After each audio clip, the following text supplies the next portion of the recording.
Don't shoot at harpies from far away, just go close to them and they will stop fighting back. From using the wrong stat tiers to even reloading incorrectly, here are 80 more things you might be doing wrong in Destiny 2. The first thing you might be doing wrong is shooting your auto rifle while standing up. All auto rifles are actually considerably more stable when crouched, so unless you have a reason to be standing up, try crouching and you will hit way more shots. A really common mistake is not picking up orbs of power fast enough. These will actually despawn after just about 60 seconds, so make sure you go around and collect them before they disappear. When traveling underwater, you probably shouldn't just run like this. If you do little hops instead, it will actually make you travel significantly faster.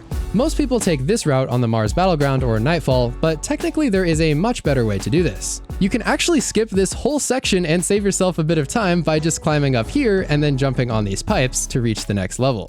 If you're tired of getting blasted by ships or shriekers, a great solution is to just disorient them with a grenade or grenade launcher. This will completely disable them and just cause them to sit there and do nothing. Within the Vault of Glass raid, many people make the mistake of eliminating all of the random Vex when fighting against Atheon. The problem here is that eliminating all of the flying harpies will actually just cause more of them to spawn. So normally the best strategy is to just leave one harpy alive on each side of the room, so then no more will spawn in. Adept weapons are pretty cool to have, but it's definitely a mistake to use some of the Adept mods like this one. Adept Counterbalance is complete garbage because it reduces your weapon's range in exchange for just granting a bit of extra recoil direction, which is literally never worth it. The next thing you might be doing wrong is assuming that you can only play Destiny on your console or desktop PC. Lately, I've been enjoying Destiny on my handheld Ally by ROG, the Republic of Gamers. It is so great to be able to just play Destiny anywhere in your house, or in the car, or while you're laying in bed. I even played Destiny at the beach. You can literally take this anywhere. The ROG Ally is basically a powerful handheld PC that can do anything a PC can do, including playing AAA titles on a 120Hz 1080p screen. This made it really easy for me to just launch Destiny with Steam just like I normally would on my PC. The Ally has this beautiful 1080p IPS touchscreen that is really smooth with bright colors. Now, something that I really love is that it has paddles on the back just like a high-end controller, and I use these to jump and slide in-game. In combination with the ergonomic design, this just makes for an absolutely ideal FPS experience for controller players. If you want to play on mouse and keyboard though, you totally can, and the Ally will work just like a desktop. You can also connect a pair of controllers, a TV, or even an external GPU to give you the performance of an RTX 4090. This video is sponsored by ROG, but to be perfectly honest with you, this might be the coolest piece of tech that I own. I genuinely love using this device, and I think that you will too. So check it out with my link in the description to learn more.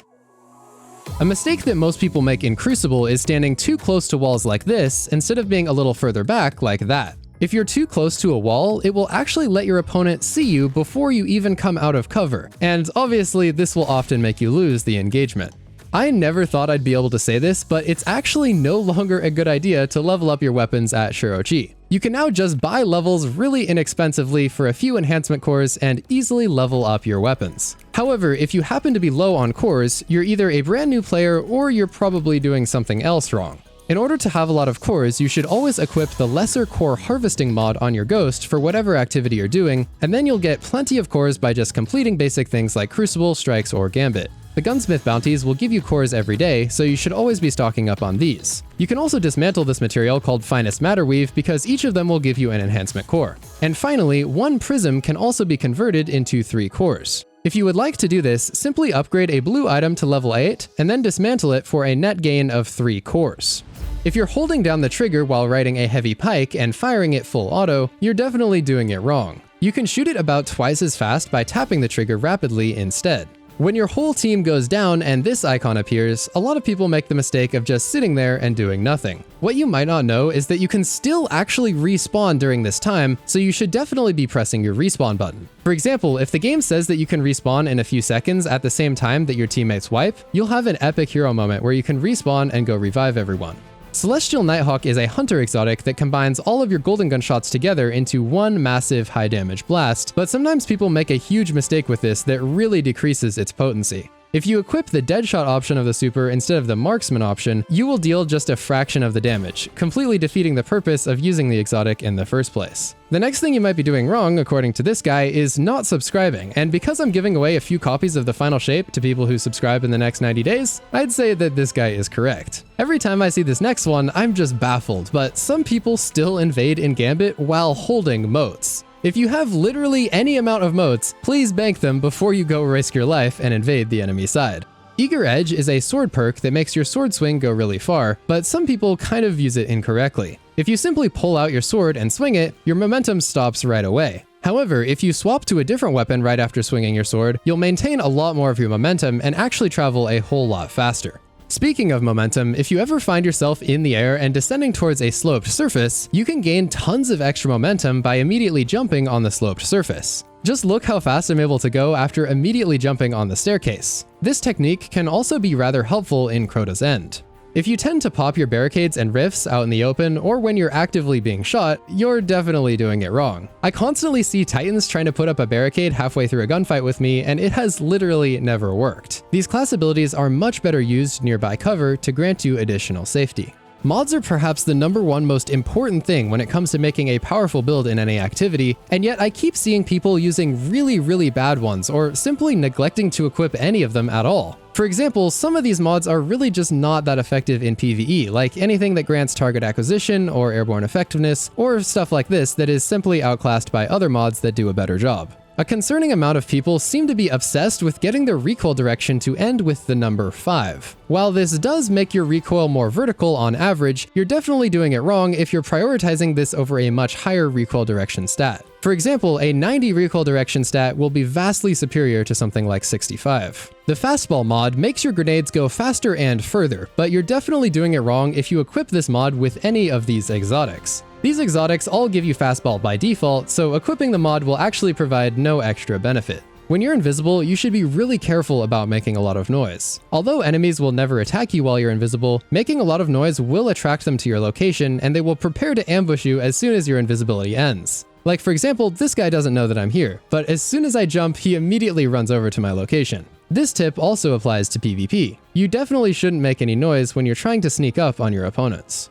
Scorn carry around these little lanterns, and you might be making the mistake of not actually targeting the lanterns once they're on the ground. They will explode and help you take out nearby enemies, and the more damage you deal to the lantern, the more damage the explosion causes. A surprising amount of players are not taking advantage of surge mods when they really should be. These mods will allow you to deal tons of extra damage, so at the very least equip one of these for maximum damage against bosses. Speaking of surges, some activities will have surge and overcharge modifiers, and neglecting them is a huge mistake. They give you a massive 25% more damage and basically stack with everything, so it is definitely worth creating a loadout that benefits from the active surges.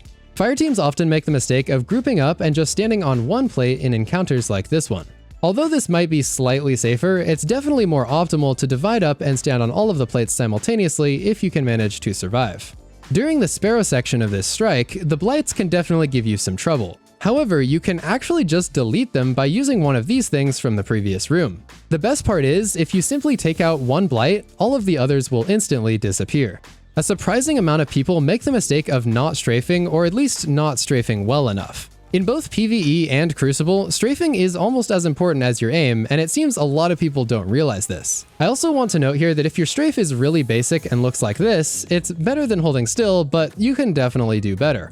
Other players and even the AI will have no problem hitting a basic strafe pattern, so definitely work on being more unpredictable so you can really throw them off. By the way, if you often die to sniper enemies, that can be a sign that your strafe game might be a little lacking. If you have a really good strafe pattern like this, you can actually get to the point where enemy snipers will miss their shots 100% of the time. Something that can help with improving your strafe is setting up custom buttons and keybinds. If you're still using the default settings, I would highly recommend changing them, and I know that any experienced player would agree. Even though it sounds basic, there's a decent chance that you might actually be reloading your weapons incorrectly. When you run out of ammo in the mag, your weapon reloads regardless of if you press the reload button or not. But if you don't press the reload button, it will reload much slower. Actually pressing the reload button will make you much more efficient and let you deal way more damage, which is of course particularly important for endgame content like raids. Some of you might be missing out on the fact that you can get a ton of free stuff in Destiny 2 just for being subscribed to Amazon Prime. Now, I'm not suggesting that you go subscribe just to get Destiny loot, but if you're on Prime anyway, you might as well visit this terminal to claim your free loot that includes stuff like emblems, exotic emotes, ships, and shaders. Sliding is a pretty essential part of PvP, and less experienced players tend to not take advantage of it as much as they should. Being low to the ground can make you much more evasive, and sliding in general makes you unpredictable, and these are pretty huge factors in the Crucible. I'm totally in favor of people playing the game how they want, but it is objectively not optimal to use double primary weapons in PvE. These days, there are plenty of different ways to counter champions with exotics and abilities, so you should definitely use at least one special because they can unleash a whole lot of destruction. The auto melee setting is pretty cool, but if you want to shatter skate like this, you should definitely turn it off. Unfortunately, this setting makes it so that you cannot perform a skate. A mistake that newer players often make is not preparing for endgame content and then having the Pikachu surprised face when they get destroyed. If you're planning to head into something like Trials or Competitive or a Grandmaster, you should definitely take some time to prepare yourself and your Guardian beforehand. You can watch some more of my videos, do some research about what mods and weapons are best, and construct a somewhat cohesive loadout. When you're rallying to the flag in any activity, you should definitely check with your fire team to make sure that everyone has rallied. Otherwise, you will definitely be hearing the all too common call out of, "Oh no, I forgot to rally," right after you begin the fight. Compulsive reloading is definitely a thing that a lot of people do, and it really wastes a ton of time. I promise you really don't need to reload your LMG after firing off 2 shots at a random drag. When players find themselves in close proximity to an exploding enemy, many make the obviously wrong decision of punching them. However, a vastly superior option is to finish them, because the finisher will actually push them away and save you from the explosion. This hunter aspect creates a little strand clone on the battlefield, and if you destroy it, you will be chased down by about 1 trillion little threadlings. In literally every Crucible match that I play, people are still making the mistake of shooting these clones and unleashing the threadlings on themselves and their teammates. You should definitely resist the urge of blasting these, unless you are properly equipped to deal with them. I don't know how this is still a thing, but people are still making the mistake of buying account recoveries and other services where people play on your account. In case you didn't know, this will literally get your account banned, so I definitely recommend staying clear of these so-called services. The most obvious sign that a player is new to Destiny is when they run in a perfectly straight line towards their enemies. Especially in PvP, this almost never works, and it's just about the most predictable thing you could possibly do. So maybe mix up your approach and try out some jumping, sliding, and other varied movement patterns. If you have your heavy weapon out and want to switch to your energy weapon, you do not have to do it like this. If you simply double tap your swap weapons button, you will swap directly to your energy weapon. The panic super is a classic gut reaction that many people do in an attempt to save themselves in PvP. Most of the time though, a good player will simply shut them down right away and they'll completely burn their super for no reason. So maybe resist the urge to panic super unless you're sure that you can pull it off. On the other hand, panic supering in PvE is often a much better idea. If you think your super can save your life, it's probably worth using, especially if it's in content where revives are really limited. When completing the Nightfall, you're definitely doing it wrong if you don't take out all of the champions. These are essential for getting the most score and loot, and yet it's actually unbelievable how many people just run past them and skip them. Speaking of running past enemies though, this can actually be a great idea for activities where score doesn't matter. In some situations, taking out every enemy does just waste your time and give you no extra benefits. I see a lot of players out there who want to give feedback to Bungie so they can make a better game, but unfortunately I see a lot of people giving their feedback in the wrong way. People often suggest solutions to problems within the game, but according to a lot of game developers I've seen, this type of feedback is not helpful at all. If you want to actually be heard, the right way to give constructive feedback is to describe the problems, not suggest solutions. A mistake that newer players make all the time is using an exotic because it has good stats. The actual perk on the exotic armor is far more important than a couple stat points, so you should always prioritize an exotic that actually enhances your gameplay. If you just deploy your ghost normally like this, you might be interested to learn that there's a much faster way of doing it. If you simply double tap the ghost button right as you deploy him, it will remove the animation. It's often a big mistake to not shoot at things that can be destroyed in PvP, like Axion bolts, grenades that stick on walls, and threadlings. Most people tend to spend like 14 years running away from all of these things, even though it's much faster and easier to just turn around and shoot them with a single shot. Minotaurs can be really annoying because they teleport all over and deal a lot of damage, but you can actually just destroy their head and force them to stop teleporting and instead attempt to melee you. Depending on the situation, this can make them much easier to deal with. Some people out there will exclusively use one build or one weapon or one class, and then predictably get burned out or bored with the game. So if you ever find yourself feeling like there's nothing to do, try mixing it up and learning something new, because this can really help the game feel fresh and exciting again. In basically every activity, it is a mistake to jump too much. Floating through the air like this makes you a pretty easy target for players and combatants alike. If you just drive your Sparrow and do absolutely nothing while driving, you could definitely optimize your traveling a little bit. You can boost multiple times in a row to go a little bit faster, and you can also recharge your boost energy by doing tricks like this. Of course, this is especially meaningful and important for encounters like this one on the Grasp of Avarice. If you ever have trouble tracking a teleporting enemy, you should pay a little bit more attention to their animation. They will always reveal what direction they are going, so you can easily reacquire your target and continue dealing damage. When a weapon is being reloaded, most players just sit there and watch it reload. If you want to optimize your damage though, you can actually cast an ability during part of the reload animation. The animation will still be going, but as soon as the number changes in your magazine, you can use an ability like a grenade to be slightly more optimal with your damage. One of the most common mistakes in PvP is peeking the same area twice in a row. Doing this makes you extremely predictable and puts you at a big disadvantage, so instead try rotating and taking up a new angle. Better yet, try an unexpected angle like this one. Something that people do wrong all the time is refusing to adapt their loadout to the enemies they are about to face. Something as simple as switching your super to counter your opponent's super can win the entire game for your team. I do not understand this, but people have a strange tendency to leave trials and comp games as soon as they start losing. Like your team loses one round and then they're just like, nope, I've seen enough, goodbye. You can easily make a comeback after losing one round, so it's definitely a mistake to leave matches early like this. A mistake that relatively new players make is not learning what roles are valuable on certain weapons. This can be pretty detrimental because it can lead to you accidentally dismantling the best weapon in the game. So if you're new, I would definitely recommend taking a few minutes to figure out what roles are valuable so that you don't unknowingly delete your best weapon. When you activate a roaming super like a Golden Gun or Dawnblade, you definitely should not do so while you're out in the open and exposed to enemy fire. The animations for roaming supers are really long, so if you activate them out in the open, you're just going to take unnecessary damage and potentially die. You should almost always pop roaming supers while in cover, or at least when you know you're relatively safe. When creating a stat build, it's definitely a mistake to not learn what each stat tier actually does for your character. For example, 2 Discipline is basically the same as 3, but 4 Discipline is way better than 3. If you know stuff like this, it'll help you make smarter decisions about your stat builds, and if you want a breakdown for every single stat, there will be a link in the description. Every week, there is a new selection of awesome things for sale in the Bright Dust sections of the Eververse store. If you don't check these every week, you'll definitely miss out on a whole lot of cool stuff that you could have gotten for $0. Many players will simply just stand there when reviving a fireteam member. In both PvP and PvE though, this makes you an incredibly easy target. If you just move around a little bit or put out some cover fire, this will massively increase your chances of survival.